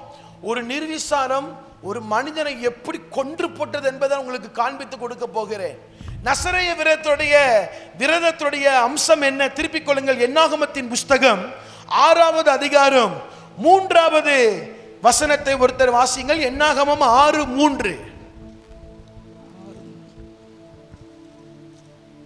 அப்படிப்பட்டவன் திராட்சரசத்தையும் மதுபானத்தையும் விலக்க கடவன். எப்படி? நசரேய விரதத்தில் உள்ளவன் திராட்சரசத்தையும் மதுபானத்தையும் விலக்க கடவன். திராட்சரசத்தின் காடியையும் மற்ற மதுபானத்தின் காடியையும் திராட்சரசத்தினால் செய்த எவ்விதமான பானத்தையும் குடியாமலும் திராட்சை பழங்களையாவது திராட்சை வற்றலையாவது புசியாமலும் விதைய கூட புசிக்காமல் தான் நசரேயனாய் இருக்கும் நாளெல்லாம். நசரேய விரதம் உள்ளவனுடைய முதல் கட்டுப்பாடு, திராட்சை தோட்டத்துக்கு பக்கமே என்ன பண்ணக்கூடாது? போகக்கூடாது. அதே இதுல கை வச்சுக்கோங்கக்கா. அப்படி நியாயாதிபதிகளுக்கு திருப்புங்க. நியாயாதிபதிகள் 14:5 வாசிங்க. நியாயாதிபதிகள் 14:5. நியாயாதிபதிகள் 14:5. அப்படியே சிம்சோனும் அவன் தாயும் தகப்பனும் திம்னாத்துக்கு போக புறப்பட்டார்கள். அவர்கள் திம்னாத் ஊர் திராட்சை தோட்டங்கள் மட்டும் வந்தபோது பாருங்க, இதோ ஓகேக்கா, சிம்சோனுடைய நிர்விசாரம் முதலாவது, இவன் திராட்சை தோட்டத்துக்கு பக்கமே, அதாவது எபிரேய மொழியில சொல்றாங்க, இவன் திராட்சை பழத்தை கூட பார்க்க கூடாது அண்ணே, திராட்சை பழத்தை கூட பார்க்க கூடாது. சிம்சோனுடைய நசரேய விரதம். ஆனால் வேதம் சொல்லுகிறது, இவன் என்ன பண்ணானா, பொண்ணு பார்க்க போகும்போது திராட்சை தோட்டம் மட்டும் போனான். இது ஃபர்ஸ்ட் நிர்விசாரமா. ரெண்டாவது என்னாகமம் 6வது அதிகாரத்துக்கு வாங்க. என்னாகமம் 6:5 வாசிங்க. என்னாகமம் 6:5. அவன் நசரேய விரதம் காக்கும் நாளெல்லாம் சவரன் கத்தி அவன் தலையின் மேல் படலாகாது. சரி, இப்போ என்ன பண்ணக்கூடாது? சிம்சோன் ஹேர் கட்டு, பேசுங்க முடிக்கிறேன், ஹேர் கட் பண்ணக்கூடாதா? ஆனால் நடந்தது என்ன? நியாயாதிபதிகளின் புஸ்தகம் 16வது அதிகாரம் 19வது வசனம் வாசிங்க. அவள் அவனை தன் மடியிலே நித்திரை செய்ய பண்ணி, தெலீலா சிம்சோனை மடியிலே நித்திரை செய்ய பண்ணி ஒருவனை அழைத்து அவன் தலைமயிரின் 7 ஜடைகளை சிறப்பித்து. நல்லா கவனிக்கணும். சிம்சோன் ஒரு முறை தெலீலாளால் சோதிக்கப்படவில்லை, சிம்சோன் 4 முறை சோதிக்கப்படுகிறான். எத்தனை முறை? கை காமிங்க பாப்போம். கொட்டாய் விட்டா அடி. 4 முறை சோதிக்கப்படுகிறான். என்னப்பா 4 முறை? அண்ணே நல்லா கவனிக்கணும். நாம நினைக்கிறோம் தெலீலாள் மடியில சிம்சன் ஒரே நாள்ல படுத்து மேட்ரு, அவன் முடியும் மேட்ரு சொல்லிட்டானு. அப்படி அல்ல. வேதம் சொல்லுகிறது, தினம்தோறும் அவன் ஆத்துமா வியாகுலப்படுகிற வரைக்கும் தெலீலாள் என்ன பண்ணிக்கிட்டே இருந்தாலாம்? கேட்டுக்கொண்டே இருந்தாலாம். நல்லா கவனிக்கணும். நம்ம இன்னைக்கு கூட்டத்தை முடிஞ்ச ஒரு பெரிய ஒரு விடுதலோடு போவீங்களேன். இன்னைக்கு பிசாசு சிந்தனை இந்த பாவத்தை செய்யும்பா, நம்ம என்ன பண்ணுவோம்? இயேசுவின் நாமத்தில் செய்ய மாட்டேன். நாளைக்கு கன்வென்ஷன் கூட்டத்தில் ஆண்டவர் பேசுவான். நாளைக்கு பிசாசு பாவத்தை போடுவான், செய்ய மாட்டேன். ஞாயிற்றுக்கிழமை பாவத்தை போடுவான், செய்ய மாட்டேன். நீங்க நல்லா கவனிக்கணும். பிசாசுக்கு தோல்வி ஒரு மேட்டரே கிடையாது. நீங்க வருஷத்துல 364 அந்த பாவத்தை செய்யலாம் கூட, தினந்தோறும் பிசாசு உங்ககிட்ட வந்து என்ன பண்ணிக்கிட்டே இருப்பான்? பேசிக்கிட்டே இருப்பான். தெலீலாள் தினமும் போராடுறான், 4 முறை சோதிக்கப்படுகிறான், முடி வெட்டப்படுகிறது. இது ஒரு நிர்விசாரம். 3வது நசரேய விரதத்துடைய காரியம் என்ன? என்னாகமத்தின் புஸ்தகம் 6வது அதிகாரம் 6-7 வாசிங்க. அவன் கர்த்தருக்கென்று விரதம் காக்கும் நாளெல்லாம் யாதொரு பிரேத தண்டையில் போகக்கூடாது, எந்த ஒரு பிரேத தண்டையிலும் போகக்கூடாது. அவன் தன் தேவனுக்கென்று செய்த நசரேய விரதம் அவன் தலையின் மேல் இருக்கிறபடியால் மரணமடைந்த தன் தகப்பனாயிலும் தாயினாயிலும் சகோதரனாயிலும் சகோதரினாயிலும் தன்னை தீட்டுப்படுத்தலாகாது. அம்மா செத்து போனா கூட அம்மா பக்கத்துல போக கூடாது. ஆனா சிம்சோன் செய்த தவறு என்ன? நியாயாதிபதிகளின் புஸ்தகம் 14:8 வாசிங்க. நியாயாதிபதிகள் 14:8. சில நாளுக்கு பின்பு அவன் அவளை விவாகம் பண்ண திரும்பி வந்து சிங்கத்தின் உடலை பார்க்கிறதுக்கு வழி விலகி போனான். இதோ சிங்கத்தின் உடலுக்குள்ளே தேனி கூட்டமும் தேனும் இருந்தது. ஃபர்ஸ்ட் போகும்போது சிங்கம் வருது, சிங்கத்துடைய வாயை கிழிச்சு போடுறான். சில நாள் கழிச்சு அவங்க அப்பா கூட வரும்போது வழி விலகி போய் சிங்கத்தை பார்க்கிறான். செத்து போன சிங்கத்துக்குள்ள எதை எடுத்து திங்கிறான்? தேன். நான் இப்ப கேட்கிறேன், சிங்கம் எந்த எலும்பை கொண்டு 1000 பேரை கொன்றான்? கழுதையின் தாடை எலும்பு. நான் கேட்கிறேன், கழுதையின் தாடை எலும்பை சிம்சோன் எடுத்தது சரியா தவறா? இப்படி பார்த்து என்ன பண்ணு? எனக்கே சந்தேகமாவது. தவறா தெரிய கேட்டோம். சிம்சோன் கழுதையின் தாடை எலும்பை எடுத்து 1000 பேரை கொன்றது சரியா தவறா? தவறு. ஒரு ஸ்ட்ரிப் தப்பு பண்ணிட்டோன்னா கர்த்தர் கிருபையா வைப்பார். மீண்டும் மீண்டும் நடந்தது என்ன? சிம்சோன் தன்னுடைய சின்ன சின்ன நிர்விசாரங்களின் நிமித்தம் தன்னுடைய நசரேய விரதத்தை இழந்து போகிறான். வேதம் சொல்லுகிறது, சிம்சனுடைய மரணத்தை நம்ம பெருசா பேசுறோம். அவன் உயிரோடு இருந்த நாட்கள் பெலிஸ்தர்கள் கொன்னதை பகல் செத்தோன்னு நிறைய பெலிஸ்தர்கள் கொன்னான். அப்படி அல்ல. சிம்சனுடைய மரணம் என்ன மரணம் தெரியுமா? தற்கொலை. 2 கம்பியை இழுத்து, இதுக்கு பேர் என்ன கொலை? யூதாசுடைய நிர்விசாரம். யூதாஸ் என்ன எப்படி செத்து போனான்? நாண்டு கொண்டு செத்து போனான். நிர்விசாரம் ரொம்ப ஜாக்கிரதையா இருக்கணும் அக்கா. நிர்விசாரம் நமக்கு தெரியாம நம்ம அழித்து கொண்டே இருக்கும். ஊழியத்தை 2 வகையா செய்யலாம். அழைக்கப்பட்டும் செய்யலாம், அர்ப்பணிக்கப்பட்டும் செய்யலாம். இன்னைக்கு உங்க பிள்ளை பிறந்த உடனே சும்மா ஊழியத்துக்கு அர்ப்பணிக்கிறேன்னு அர்ப்பணிச்சு அவன் வாழ்க்கையை நீங்க நாசமாக்கிட கூடாது. உங்க பிள்ளைய ஊழியத்துக்கு அழைச்சா பிள்ளைய ஊழியத்துக்கு நேராக தான் நீங்க நடத்தணும். பிள்ளை ஆண்டவர் தரணும்னு ஆண்டவர் வயிற்றில் இருக்கிற பிள்ளை உமக்கு ஊழியம். அது பிறந்தோன்னு நல்லா படிக்குமா, டாக்டர் நீட் எக்ஸாமுக்கு ஜப குறிப்பு பிச்சு போடுவேன். நீட் எக்ஸாம் ஜபம் சர்ச்சுக்கு வராமல் நீட் எக்ஸாம் எழுத போன பிள்ளைகள் ஃபெயிலாக போயிட்டு, கவர்மெண்ட் எக்ஸாம்லாம் வந்துட்டு போய் ஞாயிற்றுக்கிழமை தான் வைக்கணும். பிள்ளை ஏன் வரல ஃபஸ்ட்டு அங்கே எழுத போகிறது கரெக்ட். அப்போ சாயங்காலமாவது எங்கேயாவது சர்வீஸுக்கு போனால் பிள்ளை பாஸ் ஆகும், இல்லை ஃபெயில் ஆகும். அண்ணே இந்த நிர்விசாரத்தை பார்த்தீங்களா, திராட்சை தோட்டத்துக்கு போனான் சரி, அந்த முடிய அந்த அந்த அந்த அந்த அந்த எலும்பை தொட்டு அடித்தான். இப்போ அந்த எலும்பை தொட்டு அடிச்சோன்னு என்ன நினச்சிருப்பான், பரவாயில்ல கத்த நம்ம கூட தான், தப்பு பண்ணாலும் கத்த நம்ம கூட தான் இருக்கிறார். தோல்வி. இவள் கழுதை தாடை நம்ம தொட்டுக்கிட கூடாது, செத்து போன அம்மா அப்பா பக்கத்துலையும் போகக்கூடாதாகும். ரெண்டாவது இந்த நிர்விசாரம் எங்கே போச்சு, செத்து போன இடத்துல. இப்போ யோசிப்பாருங்களேன், ட்ரெயினில் பாத்ரூமில் போகிறீங்க, பாத்ரூம் கக்கூசில் போய் பைப்பை திறந்த பாயாசமாக வருது, குடிப்பீங்களா? குடித்தாலும் குடிப்பேன் பாஸ்டர், வாட்டர் கேனை வாங்கி அப்படியே ஊற்றி வீட்டுக்கு வந்து பிரைஸ் தி லார்ட் குடிப்பீங்களா? இப்படி ஆட்டங்க ஏன் இப்படி பார்க்குறீங்க, இப்படி குடிப்பீங்களா? ஆனால் வேதம் சொல்லுகிறது, நாத்தம் அடித்த புழு இருந்த சிங்கத்தினுடைய வயிற்றுக்குள்ளே என்ன இருக்கிறது, அதை எடுத்து சாப்பிட்றான்னா நிர்விசாரம் இவன் கண்களை மூடி விட்டது, இவனுடைய துர்நாற்றத்தை கூட இவனுக்கு தெரியாமல் மனமாய் மாற்றி கொடுத்தது. நிர்விசாரம் ஆசீர்வாதத்தை இழக்க பண்ணும். ஜெபிக்கும்